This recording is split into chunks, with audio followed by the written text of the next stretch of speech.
ir entonces a las bases en sí. ¿Se ve bien, cierto? ¿Me entienden bien todo?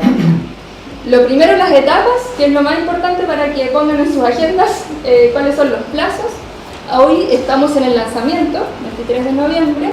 Sin embargo, antes ya llegó un correo de comunidad universitaria, espero que les haya llegado a todos, todas, las respuestas a consultas al correo cienciacomunitaria@watch.cl es hasta el día 16 de diciembre.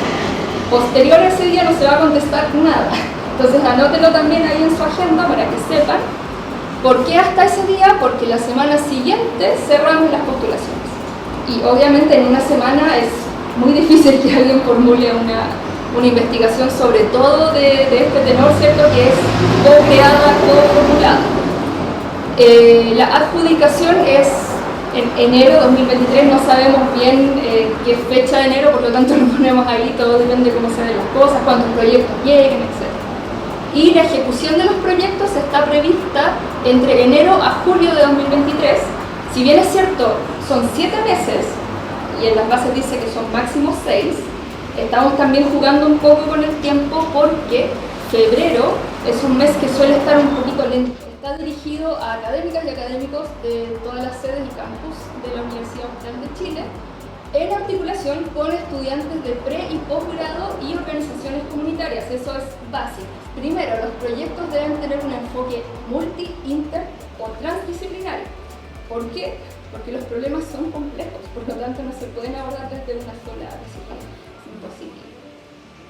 2. Los proyectos deben ser presentados por académicas o académicos de la UACH. Esto es por un tema administrativo más que nada, porque tienen que ser personas vinculadas contractualmente. El equipo debe trabajar en conjunto con una organización comunitaria y con estudiantes, ¿cierto? Los proyectos deben abordar problemáticas de las organizaciones comunitarias con las que estén trabajando.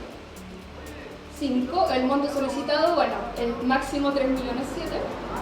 Puede ser menos, pero obviamente uno siempre pide el máximo.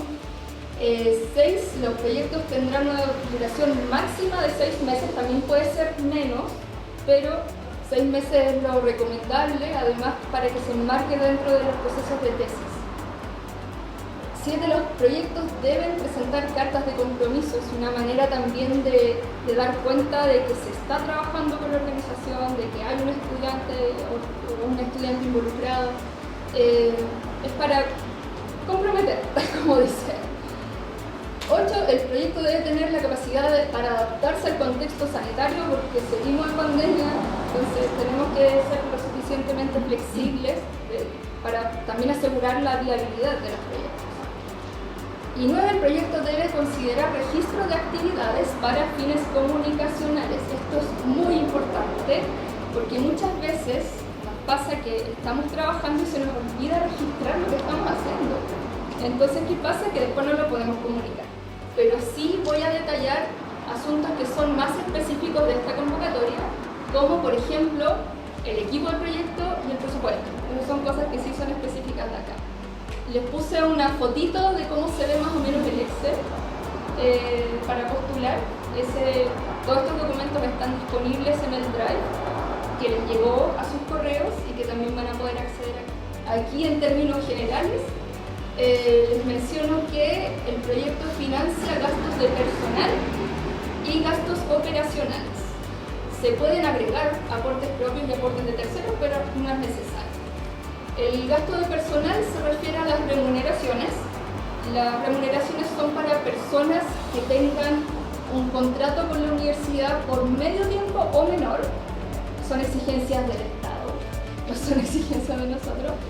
O también para los estudiantes de pre o posgrado o colaboradores. Obviamente se impulsa que se les pague a los estudiantes de pre y posgrado porque están en un proceso que también implica muchos gastos y muchas veces las tesis no están financiadas.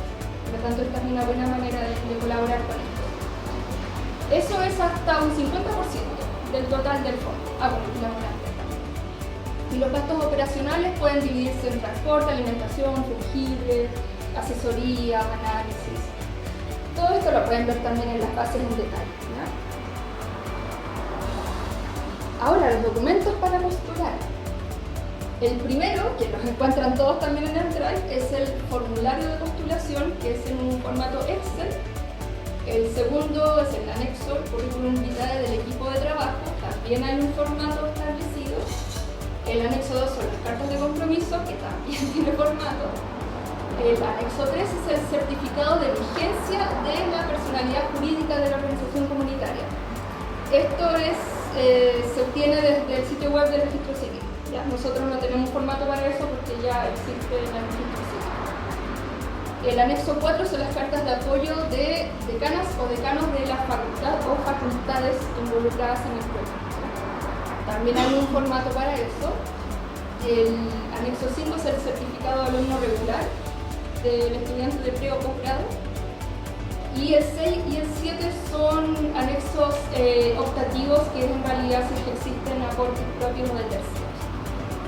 Se ve súper larga la lista, pero es muy fácil. Están todos los anexos ordenaditos y es simplemente un asunto de ir completando. Ahora esto sí que es importante, los criterios de evaluación. ¿Cómo vamos a evaluar esto? ¿Quiénes van a evaluar? Bueno, antes de entrar un poquito en detalle, les comento que los proyectos van a ser evaluados por una comisión compuesta por profesionales y académicos. Los profesionales del Departamento de Vinculación Científico-Académico, de la Dirección de Vinculación con el Medio, y académicos del Instituto de Ciencias de la Tierra, el Instituto de Historia y Ciencias Sociales y del Instituto de Ciencias Ambientales y Evolutivas. Tenemos ahí un grupo bastante interdisciplinar. Los criterios de evaluación son muchos más, pero no caben en una sola diapo, son bastantes, pero los más relevantes en este caso son el planteamiento y la relevancia de la propuesta, por eso es que tienen tanto porcentaje. En el planteamiento, en resumen, aquí es que sea coherente, es que esté bien planteado. La viabilidad es que lo podamos hacer, condiciones certificantes.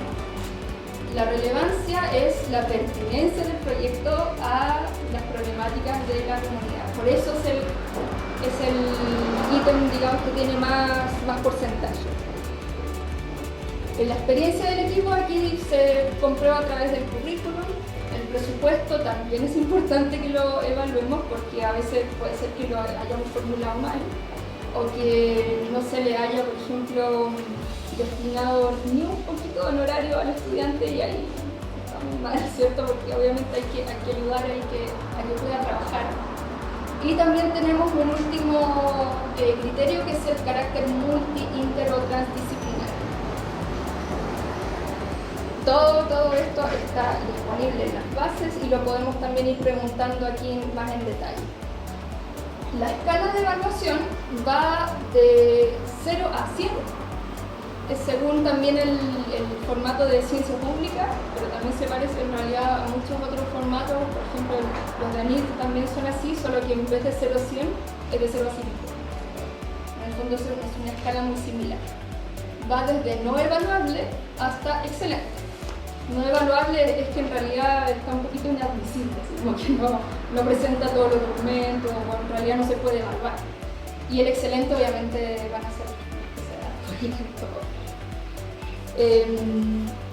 bueno, cuando tengamos las reuniones de evaluación, vamos a ordenar de puntaje máximo a mínimo todas las iniciativas que recibamos, y en caso de empate, ¿qué pasa si hay una que tiene lo mismo? Tenemos 3 posibilidades de escoger. La primera es la iniciativa que provenga de la región con menos representación en el concurso. Si aún así sigue habiendo empate, nos vamos al punto 2. El proyecto con mejor puntaje en el criterio de relevancia. Es el criterio más importante, entonces decimos ya, este otro. Y si aún así persiste el empate, vamos al planteamiento de la propuesta, al criterio planteamiento. Y por último, me gustaría mencionar que todo este proceso de postulación, de ejecución de los proyectos, va a conllevar una evaluación del trabajo en sí, no de cada proyecto, sino que una evaluación de cómo ha sido la experiencia de ciencia comunitaria. Por lo tanto, las personas que se adjudiquen a algún proyecto van a comprometerse a facilitar que esa evaluación se aplique, o sea, van a participar de todos los procesos de evaluación. que va a ser, por ejemplo, contestar una encuesta o recibir al analista, ese tipo de cosas pueden llegar a suceder. Y bueno, muchas gracias. Aquí tienen un QR gigante para que escaneen y vayan a la clase, ¿ya? Y cualquier pregunta al correo.